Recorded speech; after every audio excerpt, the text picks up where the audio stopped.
नमस्कार, मैं हूं शिवम। आप देख रहे हैं राष्ट्रहित। एक अफ्रीकी देश है गाम्बिया। यह मशहूर है अपने पर्यटन के लिए।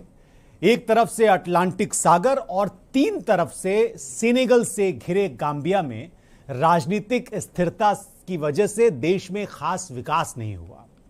गाम्बिया नदी देश के बीचों बीच से होकर गुजरती है, लेकिन इसके बावजूद देश की केवल 16% जमीन खेती के लिए उपलब्ध है।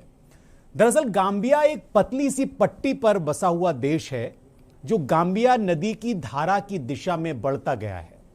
इसकी चौड़ाई अधिकतम 50 किलोमीटर है, यानी 50 किलोमीटर से ज्यादा का रकबा नहीं है इसका चौड़ाई में।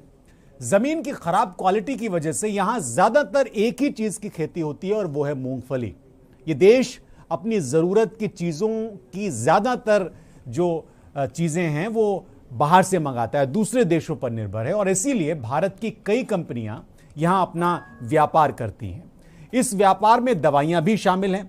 गाम्बिया के स्वास्थ्य अधिकारियों ने जुलाई के महीने में पाया था कि 5 साल से कम उम्र के बच्चों में एक्यूट किडनी इंजरी के मामले बढ़ रहे हैं और इसके बाद जांच शुरू की गई। पिछले महीने यानी सितंबर के महीने में दर्जनों बच्चों की मौत हो गई इस देश में। हालांकि अधिकारियों ने मरने वालों की सटीक जानकारी नहीं दी। गाम्बिया की सरकार ने इस घटना के बाद सभी पैरासीटामोल सिरप के इस्तेमाल पर रोक लगा दी और लोगों से कहा कि वो इसकी जगह पर टैबलेट का इस्तेमाल करें। गाम्बिया ने इसकी सूचना डब्ल्यूएचओ को दी, जिसके बाद डब्ल्यूएचओ ने जांच शुरू की। डब्ल्यूएचओ ने जांच करने के बाद कहा कि उन दवाओं के सैंपल को लैब में जांच करने के बाद इस बात की पुष्टि हुई है कि दवाइयों की मात्रा में कुछ ऐसी चीजें शामिल हैं जो कहीं ना कहीं काफी खतरनाक है। उल्टी, डायरिया, पेशाब करने में तकलीफ, सिरदर्द, मानसिक स्थिति में बदलाव और एक्यूट किडनी की इंजरी हो सकती है इसकी वजह से।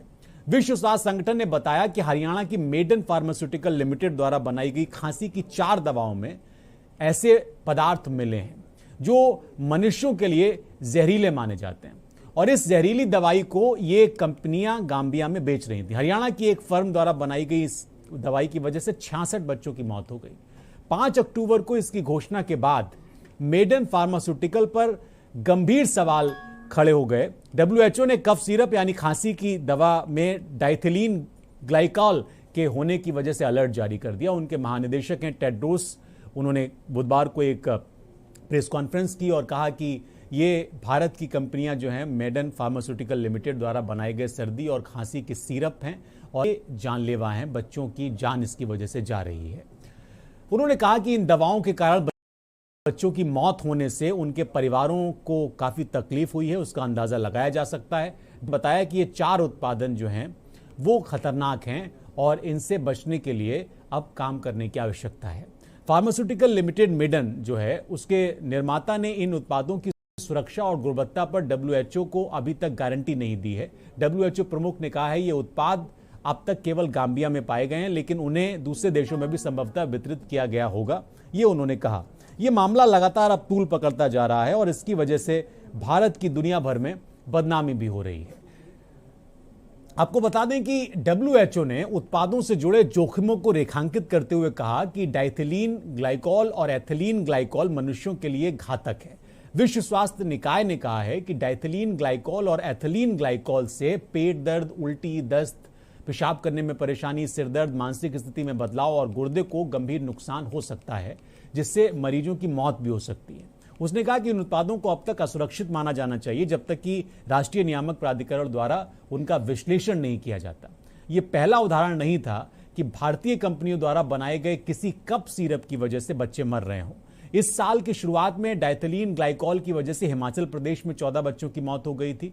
वो कफ सिरप एक दूसरी दवा कंपनी द्वारा बनाया गया था। एक अंग्रेजी अखबार है मिंट, उसमें एक खबर छपी थी और उसमें कहा गया था विशेष कफ सिरप 19 बार गुणवत्ता परीक्षण में फेल रहा, फिर भी बाजार में इसको उपलब्ध करा दिया गया और 14 बच्चों की मौत हो गई।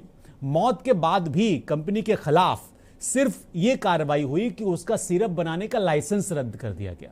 डब्ल्यूएचओ के आगाह करने के बाद भी सीडीएससीसीपीओ ने जांच शुरू की और डब्ल्यूएचओ द्वारा भारतीय दवा कंपनी की 4 दवाइयों को लेकर आगाह किए जाने के बाद केंद्रीय औषधि मानक नियंत्रण संगठन ने मामले की जांच शुरू की।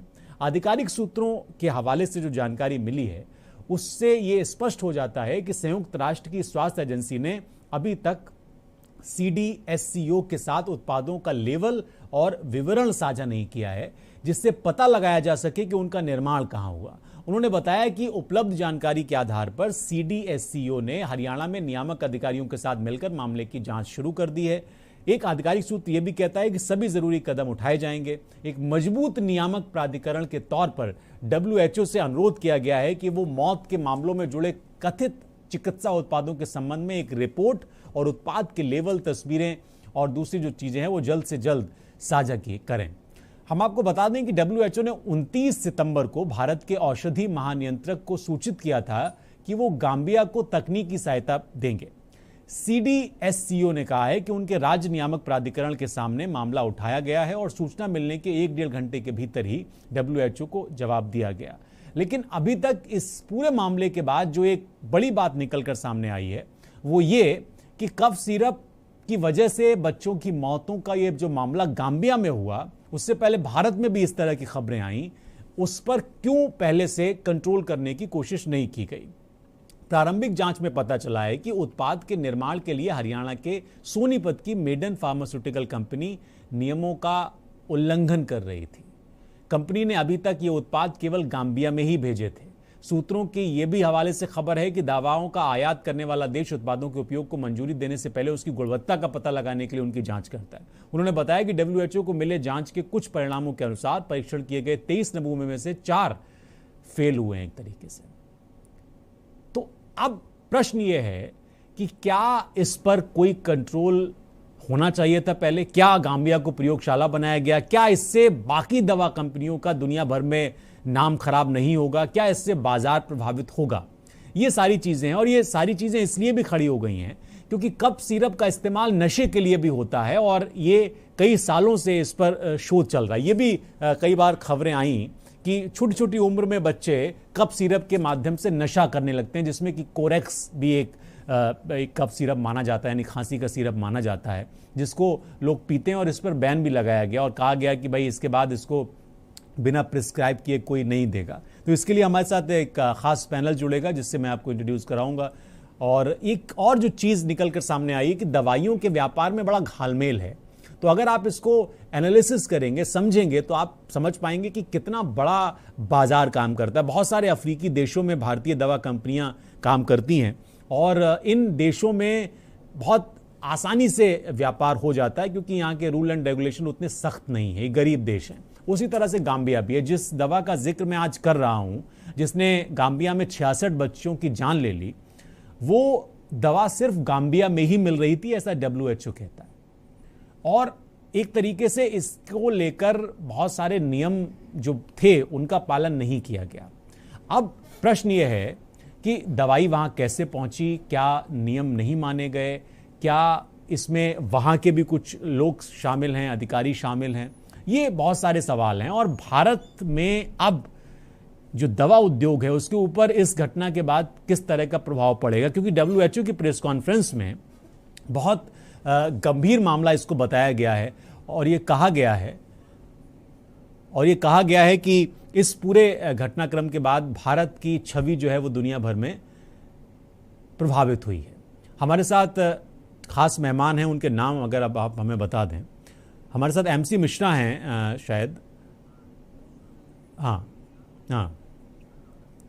डॉक्टर सुनील यादव और डॉक्टर MC मिश्रा हमारे साथ जुड़े हुए हैं। आप दोनों का बहुत स्वागत है राष्ट्रहित में। डॉक्टर सुनील यादव, मेरा पहला प्रश्न आपसे है कि कफ सिरप में क्या होना चाहिए, क्या नहीं होना चाहिए? कुछ ऐसी चीज़ें भी इसमें लोग मिला देते हैं मुनाफा कमाने के लिए जो खतरनाक हैं। आप सभी मेहमानों का पहले तो स्वागत। और दूसरा ये मैं जानना चाह रहा हूँ कि ये जो पूरा घटनाक्रम हुआ है, भले ही गाम्बिया में 66 बच्चों की मौत हुई हो डॉक्टर साहब, लेकिन इसका असर तो जाहिर सी बात है कि भारत के दूसरे जो दवा कारोबारी हैं उनके ऊपर भी पड़ेगा और दुनिया भर में बदनामी भी हो रही है। पिछले 3 दिनों से मैं देख रहा हूं, जब से 5 अक्टूबर के बाद से लगातार इस पर बात हो रही है और अलग अलग तरीके से पूरे दवा उद्योग को एनालिसिस करने की भी बात, अब एक सवाल खड़ा हो गया है।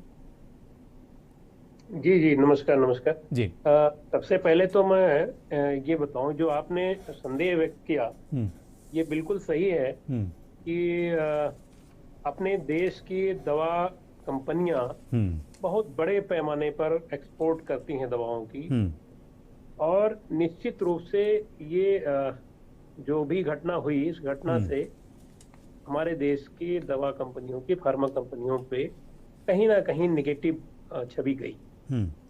मैं चूंकि एक फार्माकोलॉजिस्ट हूँ और मैं विशेष तौर पे इसके टेक्निकल व्यू पे जाऊंगा। जी, जो बिल्कुल, आपने बिल्कुल। कहा कि देखिए, इसमें जो दो चीजें, डब्ल्यूएचओ की रिपोर्ट मैंने पढ़ी है पूरी, जो अभी तक आई है। अभी बहुत डिटेल रिपोर्ट डब्ल्यूएचओ ने नहीं दी है जी। डब्ल्यूएचओ ने इसको प्राइमरी ये कहा है कि भाई इससे ये मौतें संभव हैं जो हुई हैं। दूसरा उन्होंने कहा है कि इसमें जो डीईजी है और ईजी है, ये औसत मात्रा से ज्यादा पाया गया, और ये दोनों सॉल्वेंट्स हैं। हम लोग फार्मा इंडस्ट्री में कुछ दवाओं को मिलाने के लिए, सामान्य तौर पे समझिए कि कुछ दवाओं को मिक्स करने के लिए सॉल्वेंट का यूज होता है। हालांकि जो डीईजी है हमारा, डीईजी को हम लोग बहुत सेफ नहीं मानते हैं। कई सारे कंट्रीज ने इसको बैन कर रखा है। एक टॉक्सिक मात्रा है जो निर्धारित है, वो है एस्टिमेटेड, एक जो है वो टॉक्सिक डोज बोलते हैं इसका, जो वो है 0.14 mg पर केजी बॉडी वेट। इससे ज्यादा नहीं होना चाहिए डीईजी किसी भी, अगर वो ह्यूमन कंज्यूमिंग कोई चीज हम लेते हैं जी, चाहे वो फूड हो या ड्रग हो, ये इससे ज्यादा नहीं ले सकते हैं। तो इसलिए कई सारे देशों ने इसको बैन कर रखा है। हालांकि अब जैसा कि हमारे इस दवा में निकला, देखिए इस दवा के और जो चीजें हैं, जैसे अभी आपने कहा कि तमाम दवाएं नशे के रूप में यूज होती हैं जी। जैसे हम देख रहे थे अभी, एक प्रोमेथाजीन है, प्रोमेथाजीन। उसके बाद दूसरी दवा जो है उसमें फेनरामाइन मेलिएट है और अमोनियम क्लोराइड है, मेंथाल है। तीसरी जो मैकॉफ है उसमें क्लोरफेनरामाइन मेलिएट है और फेनाइल एफेरिन है। तीसरी एक दवा जिसमें पीसीएम है, फेनाइल एफेरिन और सीपीएम है। तो ये सारी जितनी दवाएं हैं ये बिल्कुल सामान्य दवाएं। हम ये नहीं कह सकते इस दवा का कोई इफेक्ट बच्चे पे दुष्परिणाम हो सकता है, लेकिन चूंकि ये दवा डब्ल्यूएचओ भी कह रहा है और हमारे ड्रग कंट्रोलर भी कह रहे हैं कि ये दवा इंडिया में ये सप्लाई नहीं हुई है जी, और बाहर कोई भी दवा सप्लाई की जाती है तो आप ये मान के चलिए कि उसके लिए बाकायदा एक अथॉरिटी है, और वो अथॉरिटी से पास होने के बाद ही वो दवा एक्सपोर्ट होती है। अगर वहां पे एक्सपोर्ट हुई है तो आप ये अथॉरिटी ने परमिशन दी। राइट। कहीं ना कहीं ये प्रॉब्लम, जो बेसिक प्रॉब्लम है वो ये थी कि उस अथॉरिटी से इनको परमिशन कैसे मिला जी। और ये बहुत बड़ा सेटबैक है हमारे लिए। हमारे इंडिया का फार्मा कारोबार बहुत बड़ा कारोबार है और बहुत हमारा नाम है, क्योंकि अभी आपने देखा होगा कि हमने सबसे जल्दी सबसे ज्यादा कोविड वैक्सीन बनाए। हाँ, ये आपने एक बहुत महत्वपूर्ण बात कही है डॉक्टर साहब की, इनको परमिशन कैसे मिला। हमारे साथ पूर्व डायरेक्टर हैं एम्स के डॉक्टर MC मिश्रा जी भी जुड़े हुए हैं। डॉक्टर साहब स्वागत है आपका। ये जो एक डॉक्टर सुनील ने एक जो प्रश्न उठाया, उन्होंने कहा कि भाई ऐसा तो है नहीं कि आप ऐसे ही बेच दे रहे हैं बाजार में जाके, भाई दवाई है, किसी की सेहत को सुधारने के लिए इसका इस्तेमाल होता है, इसके अच्छा होता है, बुरा भी होता है, नुकसान भी करती है। अगर गाम्बिया में इस तरह से 66 बच्चों की मौत हो गई, अभी तो ये शुरुआती बताया गया है, अभी इसका क्या और रिसर्च चल रही है, कैसे चली गई दवा वहां पर, और यहाँ पर कौन लोग, क्या प्रोसेस है, प्लीज आप समझा पाएंगे क्या, कैसे जाती है कोई दवा अगर इंडिया में बनी है तो कैसे दूसरे देश में जाती है? बहुत बहुत धन्यवाद ये चर्चा रखने के लिए। बहुत महत्वपूर्ण चर्चा है, और जैसे डॉक्टर सुनील ने बताया कि किस तरह से कितनी मात्रा ग्लाइकॉल की, डाइथाइल ग्लाइकॉल की टॉक्सिक हो जाती है, कितना अगर उससे ऊपर हो, तो मैं ये कहूँगा इसमें बहुत क्वालिटी कंट्रोल होता है फार्मा में, लेकिन कहीं ना कहीं ये मैन्युफैक्चरर से चूक हुई है। अब ऐसा नहीं है कि पहली बार ये कफ सिरप गए होंगे, पहले भी गए होंगे। और इसमें होता क्या है, जैसे मैं थोड़ा सा विस्तार से बताऊंगा कि जितने भी कफ सिरप होते हैं इनमें स्वीटनर की आवश्यकता होती है। आपने भी कभी अगर लिया हो तो शिवम, आपको भी पता होगा कि हल्की मिठास होती है उसमें, काफी मिठास होती है, वो ग्लिसरीन उसमें मिलाई जाती है। जो कफ सिरप होते हैं सॉल्वेंट के तौर पे ग्लिसरीन को मिलाते हैं, और ग्लिसरीन में ये कंटेमिनेंट आ जाते हैं डाइथाइल ग्लाइकोल और इथाइल ग्लाइकोल दोनों। इथाइल ग्लाइकोल में से अगर वो टूटता है तो वो डाई इथाइल ग्लाइकोल बन जाता है, और ये टॉक्सिक होते हैं दोनों। अब हुआ क्या है, ये जो बैच गया है जिसमें 66 बच्चों का नंबर बहुत अत्यधिक होता है, और इतनी मात्रा और इतना कफ सिरप बच्चों ने पी लिया कि उनको एक्यूट किडनी इंजरी हुई, एक्यूट किडनी फेलियर हुआ, दिमाग पे जैसे आपने बताया असर करता है। ये जो टॉक्सिक, ये पॉइजन है बेसिकली। अच्छा। डाइथाइल ग्लाइकोल और इथाइल ग्लाइकोल दोनों ही शरीर के लिए ये जहर माने जाते हैं, पॉइजन है, ये विष है। और अगर इनकी मात्रा बच्चों को चली जाएगी तो ये दुष्परिणाम तो होगा।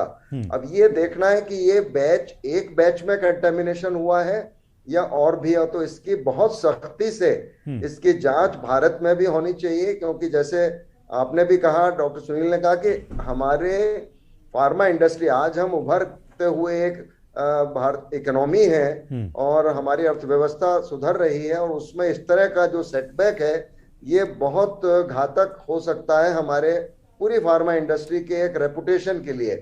और इस कंपनी को, मेड इन फार्मा को बहुत सख्ती से निपटना चाहिए।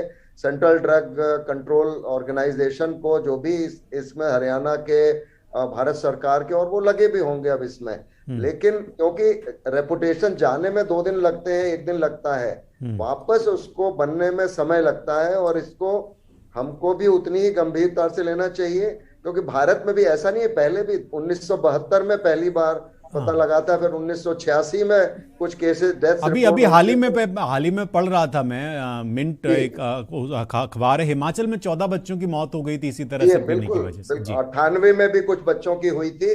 तो ये कंटेमिनेंट ग्लिसरीन, अब ये देखना है ग्लिसरीन इन्होंने कहां से, भारत में बनी थी, बाहर से मंगवाई थी, चीन से आई थी, ये सब देखना पड़ेगा, क्योंकि रॉ मटेरियल की समस्या है इसमें। अच्छा। बाकी दवाइयां जैसे डॉक्टर यादव ने कहा वो तो सामान्य दवाइयां हैं कि प्रोमेथाजीन है, फेनाइल मेलिएट है, और दूसरे जो पैरासिटामोल है वो तो सिरप में होते ही है, कोल्ड कफ के लिए सिरप होता है। तो जो ग्लिसरीन इसमें मिलाई गई उसमें ये कंटेमिनेंट थे और अत्यधिक मात्रा में थे, जिसकी वजह से इतना दुष्परिणाम हुआ कि बच्चों की 66 बच्चों की मौत होना, ये बहुत ही गंभीर विषय है। और इसको बहुत गंभीरता से ही इसकी जांच, और जो भी इसमें दोषी पाए जाएं उनको उस प्रकार से उनको सजा मिलनी चाहिए। और मेड इन फार्मा की जो कफ सिरप्स हैं उन पर तुरंत वो बैचेस, और दूसरे बैचेस में भी बहुत, क्योंकि अब हर बोतल को तो चेक नहीं कर सकते, बिल्कुल सही लेकिन जब बोतल भरने से पहले जो बन गया कफ सिरप,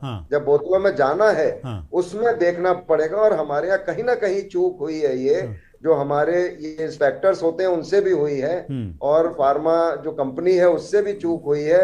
गाम्बिया की जो फार्मा उससे भी चूक हुई। ये पूरा एक मिला पूरा, मेरे ख्याल से मुझे इस्तेमाल करना चाहिए नहीं, लेकिन ये पूरा नेक्सस एक तरीके से था।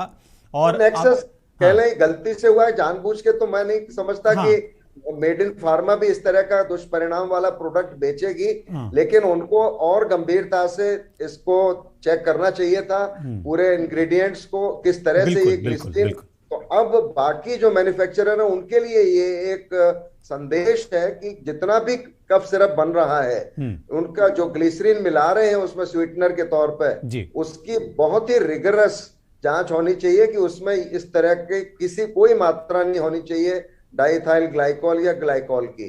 डॉक्टर साहब, इसमें हमें ध्यान देने की बात डॉक्टर अरुण सक्सेना हमारे साथ जुड़े हुए हैं। डॉक्टर साहब, एक चीज लगातार भारत में भी मैंने कुछ दिनों पहले इस पे डिबेट की थी, और वो दवा कारोबार से जुड़ी हुई डिबेट थी। ये चूंकि अब गाम्बिया में घटना हुई तो हम इस पर थोड़े से भले ही नरमी से पेश आए, लेकिन ये तो एकदम स्पष्ट हो जाता है कि बच्चे चाहे गाम्बिया में मरे या हिंदुस्तान में मरे, बच्चे तो बच्चे हैं।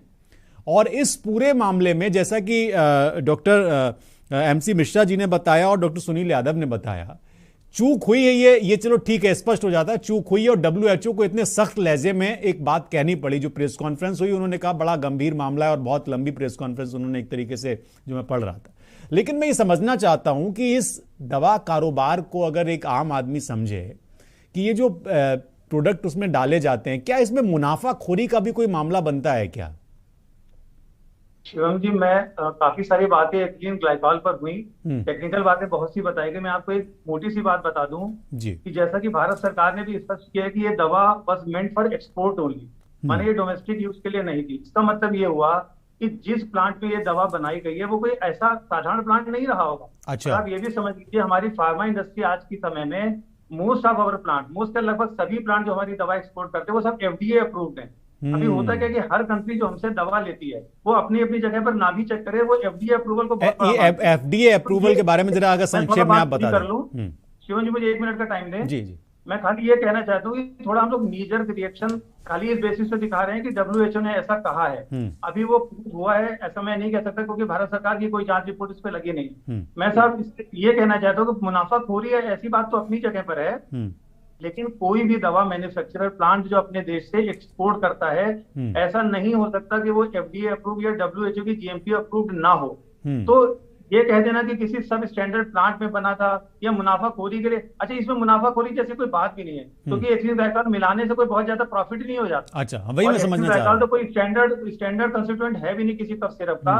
अब रही बात कंटेमिनेशन की, तो डब्ल्यूएचओ जीएमपी सर्टिफाइड प्लांट में जो एफडीए अप्रूव्ड होता है उसमें इतनी आसानी से कंटेमिनेशन हो जाए ऐसा लगता नहीं है। एक बात मैं और कहना चाहता हूँ, आप समझते कि ये कफ सिरप एक कफ सिरप नहीं है, 4 ब्रांड के लिए उन्हीं ने कहा है। चारों में कंटेमिनेशन हो ऐसा लगता है जैसे कोई साजिश ये षड्यंत्र किया गया, ऐसा नहीं होता है। अच्छा। एक छोटी सी बात और समझ लीजिए, ये कफ सिरप उन बच्चों को दिए गए होंगे जिन्हें कफ होगा, ठीक है, ऐसा किसी को फालतू तो नहीं दिया गया होगा।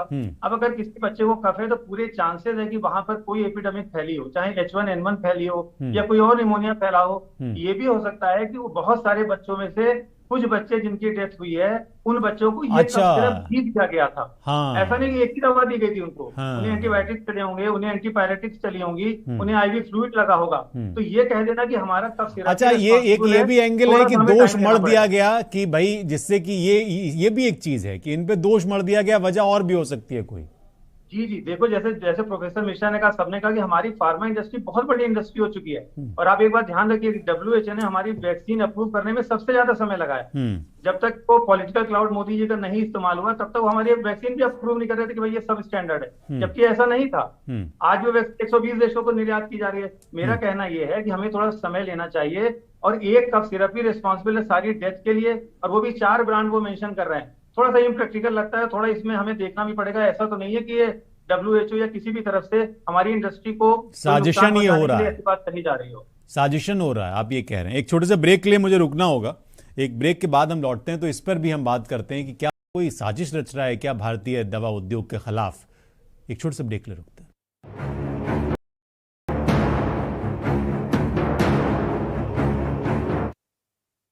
आप देख रहे हैं के न्यूज, खबरों का सारथी।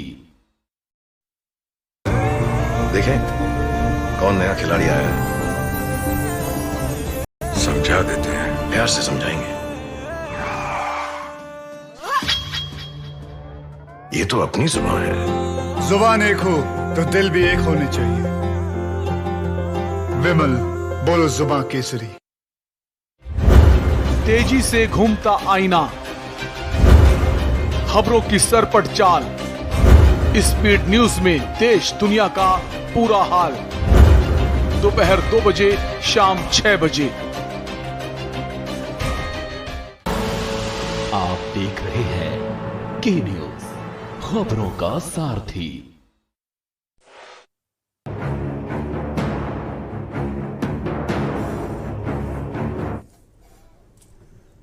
ब्रेक से हम लौट आए हैं। एक जो महत्वपूर्ण बात ब्रेक से पहले निकल कर आई वो ये आई कि क्या ये साजिशन किया गया है, क्या डब्ल्यूएचओ या कुछ और लोग मिलके भारतीय दवा उद्योग को बदनाम करने की कोशिश कर रहे हैं।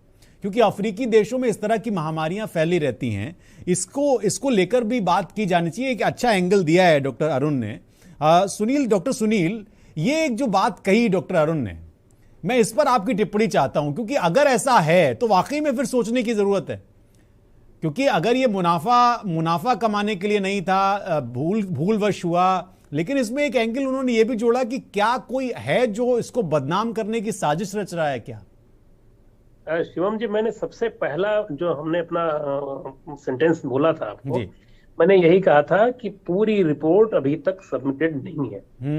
दूसरी चीज, बिल्कुल मैं डॉक्टर अरुण से अपने आप को जोड़ता हूं कि वहां पे कोई ना कोई एपिडेमिक थी। 66 बच्चों को एक साथ कफ सिरप क्यों दिया जा रहा था? और अगर कुछ हुआ है, देखिए मैं ये इस चीज को तो अभी मैं नहीं कहूंगा कि बहुत कोई साजिश है क्या है, वो बड़ा जांच का विषय है, लेकिन ये सही है कि किसी भी दवा को अगर हमने एक्सपोर्ट किया है तो ऐसे नहीं एक्सपोर्ट किया। दूसरी चीज, डॉक्टर मिश्रा सर कह रहे थे कि बैच वाइज, देखिए कभी कभार क्या होता है कि दवाओं को बनने की प्रक्रिया में भी कभी कोई ऐसी, अगर आप संक्षेप में उस प्रक्रिया के बारे में बता पाए, मान लीजिए कफ सिरप की अगर हम बात करें, बहुत संक्षेप में अगर आप बता पाए तो, जिससे कि एक दर्शक समझ पाए कि भाई कफ सिरप बन रहा है। मैं फार्मुलेशन पे ना जाकर के एक चीज और, चूंकि समय कम है, देखिए प्रक्रिया में भी बहुत सारी चीजें होती है लेकिन उसके बाद जांच होती है। अच्छा, एक बड़ा बिंदु आपको और बता दूं, स्टोरेज ऑफ मेडिसिन ये बहुत महत्वपूर्ण है। स्टोरेज ऑफ मेडिसिन बहुत महत्वपूर्ण है। किस कंडीशन में उस मेडिसिन को वहां पे स्टोर किया गया है, किस कंडीशन में वहां पे घरों में रखा हुआ है, किस कंडीशन में उन बच्चों ने प्रयोग किया है, ये भी एक बहुत महत्वपूर्ण विषय है। अच्छा, अगर उसके पीएम, जैसे मैं पढ़ रहा था कि पीएम की रिपोर्ट में कहा गया कि इसमें किडनी में ब्लीडिंग हुई और ये सब, तो उसमें जो डॉक्टर साहब ने कहा कि तमाम और दवाएं भी उसके लिए कहीं ना कहीं जिम्मेदार हो सकती हैं। तो मैं इस चीज को एकदम सिरे से ये नहीं मानता हूं कि इसमें कोई मुनाफाखोरी जैसी कोई चीज ये नहीं होगी। हमारे भारत की फार्मा इंडस्ट्री बहुत अच्छी है और बहुत डेवलप हो रही है। बट एक चीज मुझे फिर से कहना है कि अभी भी हमारे यहाँ फार्मेसी के क्षेत्र में या फार्मा इंडस्ट्री के क्षेत्र में अभी इन्फोर्समेंट सिस्टम निश्चित रूप से और ज्यादा डेवलप करने की जरूरत है। चाहे वो, मैं उत्तर प्रदेश का रहने वाला हूं, मैं स्टेट फार्मेसी काउंसिल का चेयरमैन रहा 2011 से लेकर के 18 तक। अच्छा, मैंने देखा है कि इन्फोर्समेंट सिस्टम हमारा वीक है। अच्छा, अभी हमारे पूरे उत्तर प्रदेश, इतना बड़ा उत्तर प्रदेश है, मात्र 100 से 125 डीआईज हैं हमारे पास। हम कैसे सैंपलिंग करा सकते हैं? हमारे पास लैब कम है, हम उनकी सैंपल करके वहां कैसे हम उसको चेक कर सकते हैं? ये सारी चीजें अभी बहुत सारे काम करने की जरूरत है। लेकिन लास्ट में मेरा कहना यही होगा कि हमारी इंडस्ट्री बहुत अच्छी है, बहुत अच्छा काम कर रहे हैं। निश्चित रूप से मुझे कहीं ना कहीं ये बू आ रही है कि कुछ ऐसी चीजें ये प्रसारित की जा रही हैं कि हमारी इंडस्ट्री कहीं बदनाम हो जाए। जिससे कि पूरे देश में जो भी दवा उद्योग है उस पर एक दाग लग जाए, एक धब्बा लग जाए, और फिर दुनिया के दूसरे देश, अभी तो गाम्बिया तो छोटा सा देश है लेकिन बहुत सारे देश हैं जहां पर हम सप्लाई करते हैं दवाइयां, वो बड़े मुल्क हैं और बड़े वहां पर कंजम्पशन है उनका। अगर ऐसा होता है तो फिर बहुत ज्यादा नुकसान उठाना पड़ सकता है भारत को उस लिहाज से। सही कह रहे हैं आप डॉक्टर एमसी मिश्रा। एक चीज मैं देखता हूं कि जो कफ सिरप होते हैं इसको लेके बड़ा मार्केट में भी, अगर आप देखें आम लोग भी इसको, जैसे मैंने नशे वाला जो जिक्र किया उसके बारे में शुरू में कहा, मैं जरा कफ सिरप पे समझना चाहता हूं आपसे कि इसका उपयोग और इसमें ऐसा क्या होता है, क्या वजह होती है कि इसको इतनी बदनामी इसको झेलनी पड़ती है? नहीं, इसमें कफ सिरप की बात नहीं है। कुछ सिरप्स होते हैं जैसे मल्टीविटामिन सिरप भी होते हैं, बी कॉम्प्लेक्स वाले। कुछ में कहते हैं कि भाई शराब से सस्ता पड़ता है तो लोग इसकी जगह पे ये पीने लगते हैं। शराब से सस्ता नहीं, उसमें अल्कोहल डालते हैं। ये डॉक्टर सुनील बताएंगे आपको। अच्छा, उसमें अल्कोहल की मात्रा होती है, एक बीजी फॉस करके बनता है, उसमें होती है मात्रा। अच्छा, और लोगों को वो अच्छा लगता है और उससे थोड़ा सा खांसी में भी फर्क पड़ता है, उससे ताकत के लिए भी देते हैं बी कॉम्प्लेक्स वाले सिरप। और इसमें लेकिन जो इस अभी बात हो रही है डीजी और ईजी की, वो बात ये है कि जो ग्लिसरीन यूज होती है इन कफ सिरप्स में, स्वीटनर के तौर पे और सॉल्वेंट के तौर पे इसमें ग्लिसरीन यूज करते हैं। उसमें कंटेमिनेंट, अगर ग्लिसरीन कंटेमिनेंट में ये है डीजी एंड ईजी, तो ये फिर अगर मात्रा जितनी बताई डॉक्टर सुनील ने उससे अधिक अगर होगी तो फिर वो नुकसान करेगी बच्चों को भी और बड़ों को भी। अच्छा, वो नहीं होनी चाहिए। और मैं डॉक्टर अरुण की बात से सहमत हूं कि इसमें पूरा ये जांच का विषय है। अभी तो जैसे आपने भी बताया शिवम कि ये केवल 4 सैंपल्स में ही पाया गया है, जितने उन्होंने टेस्ट किए उसमें से, और बाकी और कितने बच्चों ने उसको लिया है उनमें क्या हुआ, 60 बच्चे तो ये बताए गए हैं। तो इसमें बिल्कुल डॉक्टर अरुण बिल्कुल ठीक कह रहे हैं कि इसमें बहुत जल्दी निष्कर्ष निकालना उचित भी नहीं है और हो भी नहीं सकता। क्या डब्ल्यूएचओ पे भी संदेह किया जा सकता है क्या? जैसे पहले भी कोरोना के समय में भी बहुत प्रश्न उठे। हाँ नहीं, ये लोग इतना करेंगे नहीं अगर बिना किसी आधार के इतना बड़ी बात नहीं कहेगा WHO का चीफ।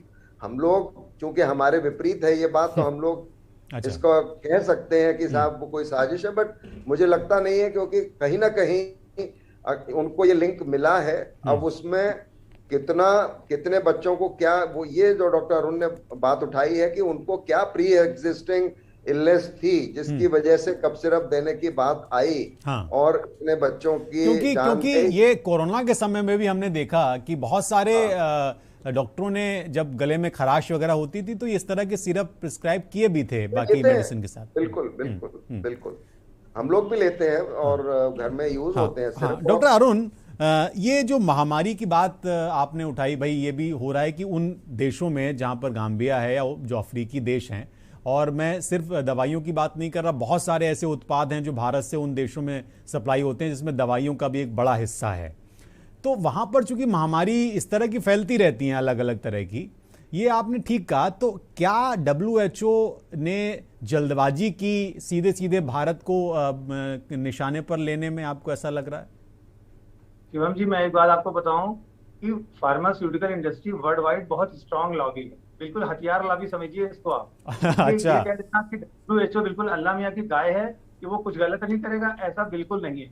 मैं ये नहीं कह रहा WHO को षड्यंत्र करा, लेकिन एग्जेजरेशन या किसी चीज का प्रेजेंट मिस रिप्रेजेंटेशन, ये एक आर्टिस्टिकली वो हमेशा कर सकते हैं। मैं ये नहीं कह रहा कि कंडेमनेशन था कि नहीं था। मतलब आप ये कह रहे हैं कि भारत के दवा उद्योग को प्रभावित करके वो चीन के दवा उद्योग को या किसी दूसरे दवा उद्योग को बढ़ावा दे सकते हैं?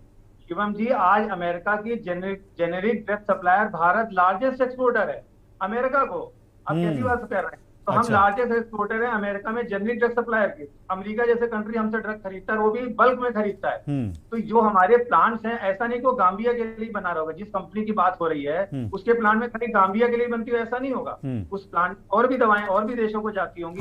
मैं फिर आपसे कहना चाहता हूँ कि हो सकता है उसमें कंटेमिनेशन हो सकता है। एक तो बात आप ये समझो, कफ सिरप बच्चा पीता कितना है। अगर 2 साल का बच्चा तो 2.5 ml 1-8 डोज लेगा, 2-3 डोज लेगा, 5-6 डोज लेगा, कितना का पूरी बोतल थोड़ी पी जाएगा। तो इसलिए ये कह देना कि उसमें कंटेमिनेशन की वो मात्रा हो गई कि उसने जाकर के किडनी डैमेज कर दी, उसने डेथ कर दी, बड़ा अनलाइकली लगता है। हम लोग की 27-28 साल से प्रैक्टिस में है, दवाओं के रिएक्शंस होते हैं, सब होते हैं, मगर इस तरह से कफ सिरप पीने से जाने लगे ऐसा 2-3 उदाहरण मौजूद है, बट वो भी सस्पेक्टेड है। जैसे अभी प्रोफेसर मिश्रा ने कहा कि 72 में एक बार चेन्नई में ऐसा नहीं, अभी हिमाचल में भी 14 बच्चों की मौत हो गई थी। जी, मगर वो सारी बातें भी उस समय फार्मा इंडस्ट्री और आज की फार्मा इंडस्ट्री में बहुत फर्क है। तब हमारे पास ज्यादा तरीके नहीं थे एनालिटिकल, आज तो हम बहुत कुछ जांच पड़ताल करते हैं। और सबसे बड़ी बात मैं फिर रिपीट करूंगा कि बिना WHO GMP सर्टिफिकेशन के, बिना FDA सर्टिफिकेशन के मुझे बड़ा अनलाइकली लगता है कि कोई दवा इस तरह से इतनी कंट्रीज में एक्सपोर्ट की जा रही हो। इसलिए उसमें अगर मिला है तो कितना मिला है, अगर मिला है तो। अच्छा। और दूसरे, जब तक भारत सरकार का कोई ऑथेंटिक लेबोरेटरी इस पर अपनी बात नहीं कहती, सिर्फ WHO को कहने से हम अपने आप को कर्ज करने लगे, मुझे बिल्कुल समझ में नहीं आता। हाँ, एक चीज, अच्छा ये चलिए ठीक है, ये मामला हो गया। अब मैं एक प्रश्न और है मेरा कि जो भारत के अगर संदर्भ में हम देखें तो सिरप मुझे लगता है कि हर घर में उसका इस्तेमाल होता है। अब एक बार को हम देख ही लें, ठीक है चलिए वो गलत तरीके से किया जा रहा है, जो भी किया जा रहा है, लेकिन क्या ये हार्मफुल है या किस क्वांटिटी में, ये भी एक बहस पैदा हो गई है भारत में, बहुत सारे घरों में चिंता है। जी नहीं, एथिलीन ग्लाइकॉल तो हार्मफुल है ही है, बट मैंने कहा वो नहीं, जैसे खांसी के सिरप हैं या ताकत के सिरप हैं या मल्टीविटामिन ये हैं, इनका इस्तेमाल किस तरह से, कितनी डोज में या कैसे किया जाना चाहिए, ये भी लोग अब जानना चाह रहे हैं इस घटना के बाद। इस काम के लिए तो डॉक्टर है ना जो आपको बताएगा। मैं आपको एक छोटी सी बात बताता हूँ। बुखार के लिए क्रोसिन दवा है, आपको भी पता है। अरे क्रोसिन बुखार उतारने के लिए 1 टैबलेट रिकमेंडेड है। आप 10 टैबलेट खा लो तो लिवर तो खराब ही हो जाएगा। तो इसमें क्रोसिन चलती नहीं है। दूसरे, आपकी कोई, इसीलिए ओवर द काउंटर मेडिकेशन या लोगों को मना किया जाता है कि बिना प्रिस्क्रिप्शन के आप मत खाइए। कफ सिरप में कोई हार्म नहीं है। कफ सिरप आज नहीं 50 साल से यूज हो रहे हैं।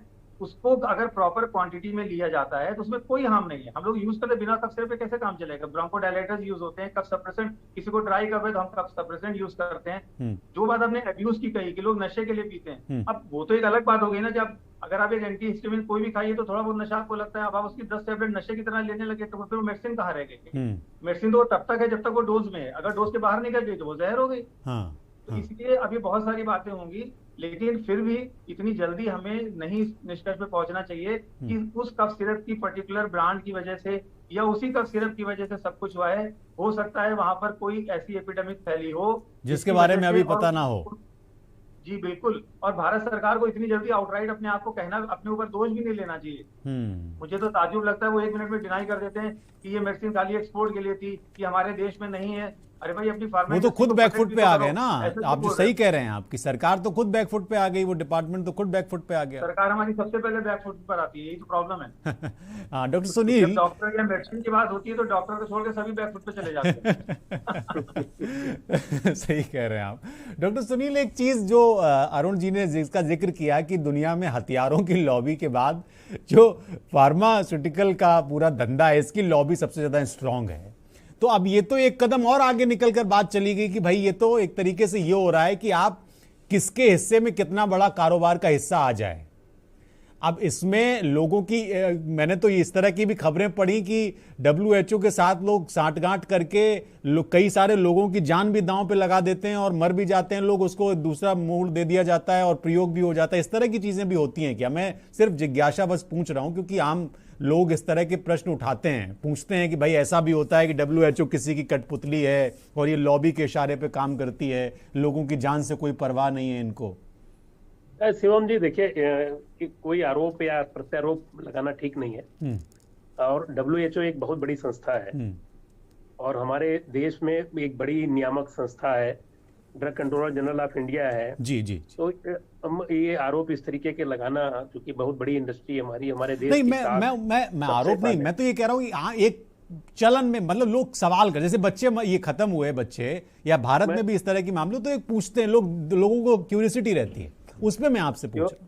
शिवम जी, मैंने पहले ये चीज कहा था कि ड्रग इन्फोर्समेंट सिस्टम को अभी मजबूत करने की जरूरत है, बहुत ज्यादा मजबूत करने की जरूरत है, बहुत आवश्यकता है। किस तरह की कमियां, अगर आप कुछ कमियों के बारे में बताना चाहें तो? जैसे कि लेबोरेटरी की आपने जिक्र किया, लेबोरेटरी की देखिए, अभी एक बहुत बड़ी कमी है हमारे देश में, वैसे मुझे इस मंच पे नहीं कहना चाहिए। देखिए, अभी भी हम जो है ADR पे बहुत ज्यादा काम नहीं कर रहे हैं। ड्रग एब्यूजेस जो होते हैं, अच्छा, ड्रग से जो प्रॉब्लम्स आती हैं, उस पे अभी हमारे बड़े हॉस्पिटल्स में, जो 5 स्टार लेवल के हॉस्पिटल्स हैं, उन्होंने तो अपनी अलग विंग बना दिया है, अच्छा, फार्माकोविजिलेंस का। अच्छा, बट फार्माकोविजिलेंस अभी भी बहुत जगहों पे लागू नहीं है। डॉक्टर साहब, डॉक्टर मिश्रा सर के यहाँ एम्स में लागू है, बड़े बड़े हॉस्पिटल्स ने अपने फार्माकोविजिलेंस सेक्टर बना रखा, अलग बना दिया है। लेकिन आप किसी भी बड़े हॉस्पिटल में जाइए, जो गवर्नमेंट हॉस्पिटल्स है, वहाँ फार्माकोविजिलेंस नाम की चीज नहीं है, प्रिस्क्रिप्शन ऑडिट नहीं है। तो तमाम सारी, अच्छा स्टोर की, आपको ड्रग स्टोरेज की बात बताएं, मैंने पहले कहा था इस चीज को कि इंडस्ट्री से हट के मैं कुछ चीजें और बताऊंगा आपको कि दवाओं का रखरखाव बहुत महत्वपूर्ण है, और स्टोरेज ऑफ ड्रग, ये कोई भी दवा एक्सपायरी डेट के पहले भी एक्सपायर हो सकती है। ये हमारे दोनों डॉक्टर्स की टीम ये इस चीज को स्वीकार करेगी अगर हम गलत रखरखाव करते हैं, और अगर गलत रखरखाव करते हैं तो कुछ भी हो सकता है। हाँ, तो जरा इसके बारे में बताइए, ये बड़ी महत्वपूर्ण बात है आप जिसका जिक्र कर रहे हैं। जी, तो मैं ये कह रहा था कि एक्सपायरी डेट के पहले कोई दवा एक्सपायर हो सकती है। ये मेरा एक तरीके का कोड मान लीजिए, आप कोड मान लीजिए कि अगर हम मान लीजिए ड्रग्स, किसी भी सिरप को डायरेक्ट सनलाइट में रख दिए, या टेम्परेचर, वो रूम टेम्परेचर के लिए मान लीजिए उसका मानक है कि रूम टेम्परेचर में रखा जाना, और उसको हम सीधे ले जाकर के ऊपर छत के ऊपर रख दिए, वो दवा खराब हो जाएगी। वो दवा खराब होके क्या कंटामिनेशन होगा, ये हम भी बहुत क्लियर कट नहीं बता सकते, क्योंकि अभी भी हमारी टॉक्सिकोकाइनेटिक्स जो है वो सारी दवाओं का अलग अलग, सब पे बहुत ज्यादा विस्तृत अध्ययन भी नहीं है हमारा। फार्माकोकाइनेटिक्स जो है वो कुछ क्षेत्र में अभी जो फार्म डी के स्टूडेंट्स हैं वो बहुत अच्छे हैं, उसमें जो PhD किए हुए हैं स्टूडेंट्स वो बहुत अच्छे हैं, लेकिन उसके नीचे फार्माकोकाइनेटिक उतनी अच्छी तरीके से नहीं पढ़ाई जा रही। तो अभी उसमें भी बहुत काम करने की जरूरत है। तो मैं स्टोरेज की जो बात कर रहा था कि गवर्नमेंट हॉस्पिटल्स जो बनते हैं, आप किसी एक क्षेत्र में जाके विजिट करिएगा कि स्टोरेज की स्थिति अभी भी दवाओं के स्टोर को बहुत अच्छी तरीके से मानक के आधार पर नहीं बनाया जाता। अच्छा, ये अस्पतालों में भी समस्या है? मैं घरों में तो चलो चल जाती है, पता नहीं होता, अस्पतालों में भी इस तरह की प्रॉब्लम? हर जगह प्रॉब्लम। अच्छा, अभी हम डॉट्स की दवाएं दे रहे हैं, देखिए मैं गवर्नमेंट सेक्टर की बात कर रहा हूँ, उस सेक्टर की बात कर रहा हूँ जो कि बहुत महत्वपूर्ण है। डॉट्स की दवा जो है ट्यूबरकुलोसिस के लिए रेजिस्टेंस पैदा करने में सबसे खतरनाक दवा, अगर MDR के बहुत सारे मरीज आए और उसको हम डॉट्स के तहत घर में, पहले ये होता था कि हम हॉस्पिटल में खिलाते थे, बाद में हम देने लगे हैं, आप 1 से 2 दिन की दवा, 3 दिन की दवा देते हैं। अब वो घर में झोपड़ी में रहने वाला व्यक्ति है, सपोज करिए, और वो ले जाके झोपड़ी में कहीं ऊपर लगा दिया, टेम्परेचर बहुत है या मॉइस्चर आ गया, दवाएं खराब हो सकती हैं। तो दवा का स्टोरेज भी बहुत महत्वपूर्ण है। ये सब चीजों, अच्छा जागरूकता। अब जब अस्पतालों में ही स्टोरेज के सवाल हैं तो घरों में आदमी कहाँ से कर लेगा, उसको तो पता भी नहीं होता। मुझे लगता है सारे लोग इसको स्वीकार करेंगे कि अभी भी हम फार्मा स्टोरेज पे, फार्मेसी पे या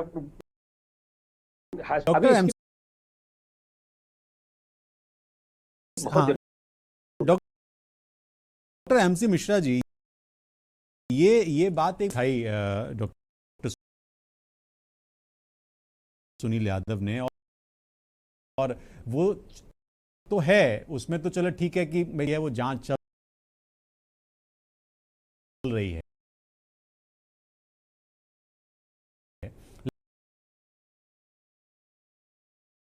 लेकिन उससे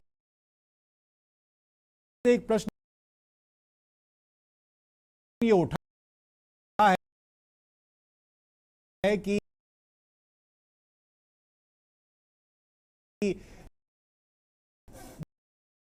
भारत में भी चूंकि इस तरह की दवा लेने के बाद लोगों की मौत हो गई, बच्चे मर गए, की बात वो कर रहे हैं, इसको आप किस तरह से देखते हैं? ये तो बहुत उठाई है और कहा है, अब जैसे हार्मोन, ये प्रोग्राम है पूरा हार्मोन्स पर निर्भर करता है।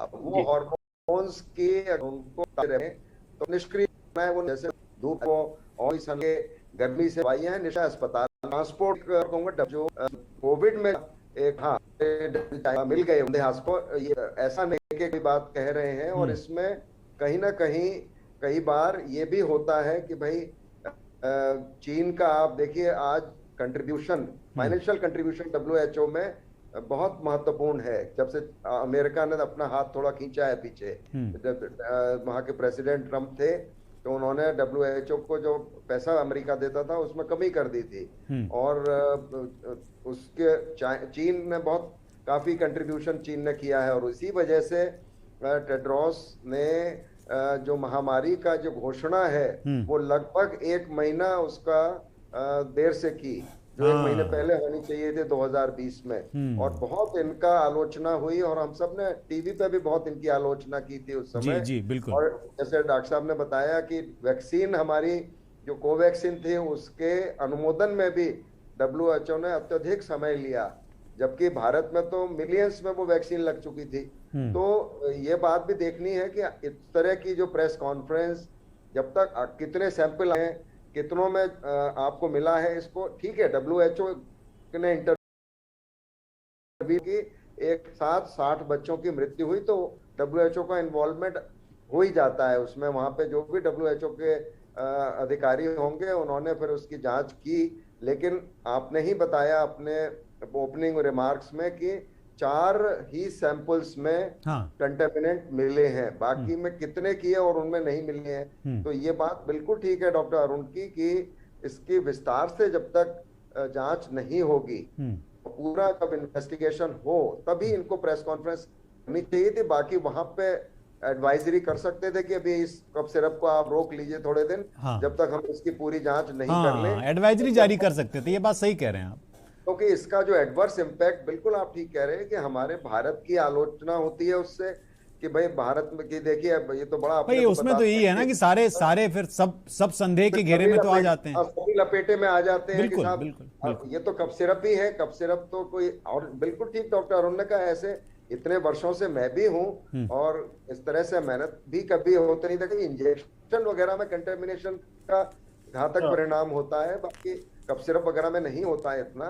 लेकिन हाँ, अगर ये जरूरत से ज्यादा डाइथाइल ग्लाइकोल या ग्लाइकोल है और वो किस वजह से है, ग्लिसरीन की वजह से है, ग्लिसरीन कहाँ से आया, उसका क्या सोर्स था, क्या वो चीन से आया, क्योंकि हमारे यहाँ अभी भी रॉ मटेरियल फार्मा का बहुत सारा रॉ मटेरियल चीन से अभी भी आ रहा है। इतना सब होने के बाद भी चीन ही एक आपने एक और ये बड़ा महत्वपूर्ण उठा दिया। मैं डॉक्टर अरुण के पास जाऊंगा, उससे पहले मैं डॉक्टर सुनील आपके पास आना चाहता हूं। ये जो एमसी मिश्रा जी ने कहा कि भाई अभी भी हम बहुत सारा सामान चीन से ले रहे हैं, और वो ये भी संदेह जाहिर कर रहे हैं कि क्या चीन भी इसमें कुछ उसका है इंटरफेयर, कुछ इस तरह का हो सकता है क्या?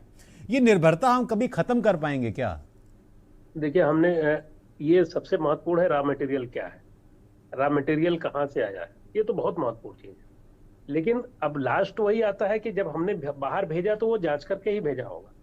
3 चीजें उसमें हो सकती है, रॉ मटेरियल में गड़बड़ी हो सकती है, मैंने मैन्युफैक्चरिंग में नहीं, मैं एक मोटे संदर्भ में बात कर रहा हूँ, पर्टिकुलर इस इशू को हटा भी दें तो रॉ मटेरियल हम बहुत सारा चीन से मंगा रहे हैं, क्या वो निर्भरता कम हो सकती है? बिल्कुल कम हो सकती है। अभी इस पे काम करने की हो जरूरत पाई है रॉ क्या? अभी मटेरियल इतने दिनों में प्रयास हो रहे हैं पिछले 5-7 साल से? मुझे लगता है इस पे काम हो रहा है, और रॉ मटेरियल बनाना बहुत कठिन काम नहीं है। अच्छा, हम एक चीज कहना चाहेंगे कि हम फार्मा इंडस्ट्री या हेल्थ इंडस्ट्री दोनों को कहते हैं, ये इसको अगर हम मुनाफा ना माने, हम इसको सेवा का सब्जेक्ट जिस दिन मान लेंगे तो हम ये नैतिक शास्त्र की बात है। मैं रोज डिबेट करता हूँ, ये आप बिल्कुल सही कह रहे हैं, लेकिन ये संभव नहीं है। देखिए, ये तो फिर ऐसी बात हो जाती है कि सिर्फ हम कहने के लिए शिवम जी, कुछ चीजें जो जन्म से जुड़ी हुई है, जो मृत्यु और जन्म से जुड़ी हुई चीज है, उसमें कुछ चीजें करनी पड़ेंगी। अच्छा, हमारे पास जो रॉ मटेरियल्स की बात आप कर रहे हैं, निश्चित रूप से रॉ मटेरियल्स हम ला सकते हैं और बना सकते हैं, खूब ढेर सारा बना सकते हैं, क्योंकि क्रूड ड्रग्स सबसे ज्यादा हमारे यहाँ है, और क्रूड ड्रग्स से भी तमाम सारी चीजें निकालेंगे आप। बिल्कुल तो हमारे यहाँ ही ऐसा आयुर्वेदा का, पहले हम लोग तो आयुर्वेद के बारे में बहुत ज्यादा नहीं जानते, आयुर्वेद जो है वो इंडिया में शायद सबसे डेवलप होना चाहिए था अब तक। हाँ। और हम अगर उसको डेवलपमेंट उस पर करते तो हो सकता है उसके हम केमिकल कॉन्स्टिट्यूएंट्स को निकाल करके और हम उस पर भी क्रूड ड्रग में परिवर्तित कर सकते थे। बहुत सारी चीजें करने की जरूरत है अभी। हाँ, डॉक्टर अरुण, ये आपने जो संदेह जाहिर किया, अब चूंकि हम आखिरी हिस्से में हैं, खत्म करना है, आखिरी रिमार्क आपका मैं ले रहा हूं, क्या अब इस वक्त में भारत सरकार को, चूंकि आपने जो विषय उठाया वो बहुत महत्वपूर्ण है, पूरे देश की छवि, पूरी फार्मा इंडस्ट्री की छवि इससे जुड़ी हुई है, इसका किस तरह से मूव करना चाहिए? आपको क्या लगता है कि कैसे डैमेज कंट्रोल करे फार्मा इंडस्ट्री या भारत सरकार? शिवम जी, मैंने पहले भी कहा कि भारत सरकार को सबसे पहले ये कहना चाहिए कि हम खुद इसकी जांच करेंगे, अपनी लेबोरेटरी में करेंगे, उसके बाद ही हम आपकी फाइंडिंग को एक्सेप्ट करेंगे। हमें इस तरह से किसी दूसरे देश की फाइंडिंग को एक्सेप्ट करने का कोई मतलब नहीं है। और जैसा मैं फिर रिपीट कर रहा हूँ कि हमारा कोई भी प्लांट जो दवा एक्सपोर्ट करता है, वो ऐसा नहीं कि कोई भी आदमी दवा एक्सपोर्ट करने लगता है, उसके लिए तमाम नियामक हैं। इवन WHO खुद भी अपना सर्टिफिकेट देता है उन लेबोरेटरीज को, उन मैन्युफैक्चरिंग प्लांट्स को, उनको अमेरिका सर्टिफिकेट देता है। तो ऐसा नहीं है कि हम कोई भी प्लांट से उठा करके दे रहे हैं। भारत सरकार को करना ये चाहिए कि वो सैंपल जो कहते हैं कंटेमिनेटेड है, उस बैच के वो वहां से मंगाएं, गांबिया से ही मंगाएं, और उसे अपनी लेबोरेटरी में टेस्ट करके जितनी जल्दी हो सके वो फाइंडिंग्स जो सार्वजनिक करें, ताकि बात क्लियर हो कि क्या उसमें कंटेमिनेशन था, और कंटेमिनेशन था तो क्या वो इस लेवल तक था कि उससे बच्चों की डेथ हो सकती है। हाँ। इसके पहले अपने ऊपर आरोप ले लेना कि वो सारे बच्चे कफ सिरप पीकर मर गए, ये बात बिल्कुल समझ में नहीं आती। एक दर्शक हैं, बिल्कुल सही, एक दर्शक है हमारे साथ, महेंद्र, नोएडा से, क्योंकि दर्शक भी हमारे कार्यक्रम में जुड़ते हैं। महेंद्र, अगर आप सुन पा रहे, स्वागत है आपका, क्या कहना चाहते हैं बताइए। महेंद्र, हेलो। हाँ, आवाज आ रही है आपकी, स्वागत है आपका, बताइए क्या कहना चाहते हैं। मैं ये चाहता हूँ कि जो दवाइयों की काम चल रहा है, ये ड्रग कंट्रोलर और ड्रग इंस्पेक्टर की देख रही चलता है सारा। ये मिली भगत है, आप ये कह रहे हैं? 100%। अच्छा, बहुत शुक्रिया। चलिए, मैं पूछता हूं अपने मेहमानों से इस बारे में, हालांकि इस दिशा में हमने बात की है इस बारे में। एक बार मैं और डॉक्टर सुनील आपसे पूछ लेता हूं। बहुत स्वागत, बहुत धन्यवाद आपका महेंद्र कॉल करने के लिए। डॉक्टर सुनील, ये हमारे दर्शक थे, क्योंकि मैं फ़ोन लाइन्स ओपन करता हूं अपने कार्यक्रम में, तो फ़ोन तो बहुत सारे आते हैं, लेकिन कुछ कॉल्स ही मैं अटेंड कर पाता हूं। ये जो उन्होंने विषय उठाया, उन्होंने कहा ये सब ठीक है, जाम्बिया में जो है उनका कहने का जो एक वो था, लेकिन इसमें सब मिली भगत भी है, और ये जो दवाइयाँ मिलावट की चलती हैं या खतरनाक चलती हैं, ये सब ड्रग कंट्रोलर वाले मिला के चला देते हैं, उनको कोई फर्क नहीं पड़ता। इस पे जरा सफाई आप अगर अपने कहना चाहें तो जरा समझ पाए दर्शक। मैं इस चीज को स्वीकार नहीं कर सकता, क्योंकि ये देखिए जीवन मृत्यु से जुड़ी हुई चीजें हैं, ऐसे तो कोई भी चीज नहीं हो सकती। फिर भी मैंने पहले कहा था आपसे कि अभी भी तमाम लेबोरेटरीज और बढ़ाने की जरूरत है, जिससे ज्यादा से ज्यादा जांचें हो सकें। जहां तक मिली भगत की बात है, वो एक जैसा समाज है उस तरीके से उसमें एक धारणा है, समाज की एक धारणा है। हाँ। अच्छा, दूसरी चीज ये देखिए कि भाई कोई भी व्यक्ति जो सामान्य व्यक्ति, जैसे उन्होंने कमलेश जी ने फोन किया, तो सामान्य व्यक्ति तो यही सोचेगा कि भाई इसमें कुछ हुआ है। लेकिन हमारा अपना मानना है इसमें कि अभी भी हम और काम कर सकते हैं इसमें। और जहां तक रही कि drug controller general of India ऐसे चीजों में जो जीवन और मृत्यु से जुड़ी हुई हो उसमें कोई समझौता करे तो ये मैं स्वीकार नहीं कर सकता। हाँ, डॉक्टर MC मिश्रा जी, आखिरी मैं कमेंट आपसे चाह रहा हूँ इस कार्यक्रम में। एक तो आप इस पूरे जो हमने अब चर्चा की इस पर आखिरी टिप्पणी अगर आप करना चाहें। दूसरा मेरा प्रश्न ये है कि एक आम धारणा है जो इस तरह के प्रश्न निकल कर आते हैं, जैसे कि महेंद्र ने पूछा नोएडा से, वो ये एक आम धारणा ये है कि भाई दवाइयों को लेके इसलिए लोगों में बड़ी एक गफलत जैसी स्थिति रहती है कि वो कीमत कम होती है और बहुत महंगे दामों पे उनको खरीदनी पड़ती हैं, महंगी कीमतों पे। तो इस पे उनको लगता है कि ये सब मिली भगत है और ये सब गवर्नमेंट और ये व्यवस्था मिल के उनको ठग रही है, आम लोगों को ठग रही है। इस पे जरा आप संक्षेप में अगर टिप्पणी देना चाहें तो। नहीं, ये महत्वपूर्ण इसका एक एस्पेक्ट है पूरी हेल्थ केयर में, फार्मा पे। और ये बिल्कुल जो जेनेरिक दवाइयों की बात सरकार ने की और जेनेरिक दवाइयों के स्टोर बनाए हैं, एम्स में भी जब मैं था तो एक स्थापना की थी जेनेरिक दवाइयों की, लेकिन उनका क्वालिटी कंट्रोल जरूर कहीं ना कहीं कम है जितना होना चाहिए। खास तौर से जो मुंह से दवाइयां दी जाती हैं, जो गोलियां हैं, सिरप्स हैं, उसका जितना GMP उसमें लगना चाहिए उतना नहीं लगता है। अच्छा। मैं थोड़ा सा इसमें सहमत नहीं हूँ डॉक्टर सुनील से। मेरे ब्रदर इन लॉ की भी एक फार्मा यूनिट थी परवाणु में, और मैंने काफी नजदीक से ये देखा है मैन्युफैक्चरिंग को। तो इसमें अवश्य गुंजाइश होती है और ज्यादा काम करने की, और इसमें कहीं ना कहीं थोड़ी सी करप्शन भी है जो ड्रग इंस्पेक्टर्स होते हैं उनके लेवल पे, जानबूझ के नहीं तो वो इग्नोर करते हैं GMP, गुड मैन्युफैक्चरिंग प्रैक्टिस को।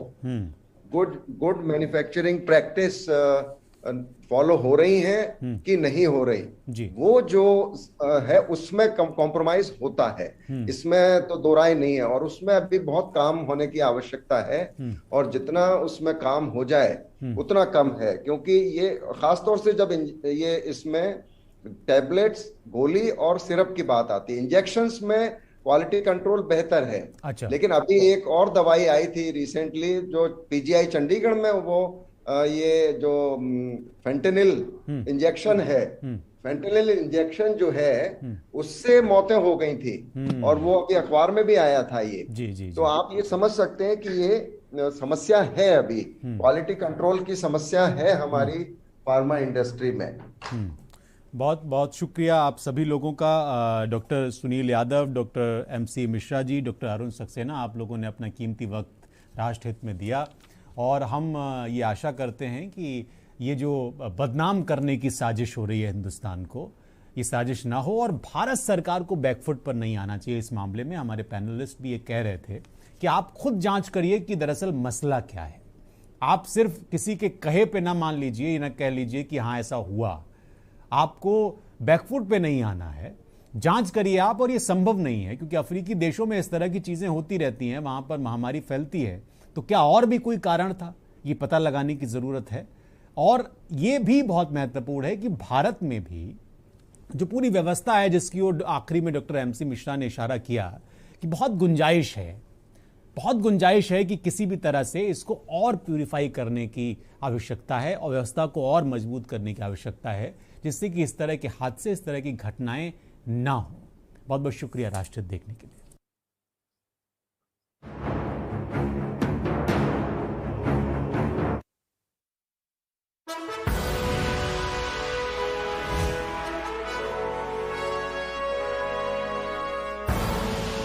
आप देख रहे हैं के न्यूज, खबरों का सारथी। मुख्यमंत्री योगी आदित्यनाथ जी के नेतृत्व में उत्तर प्रदेश विकास के नए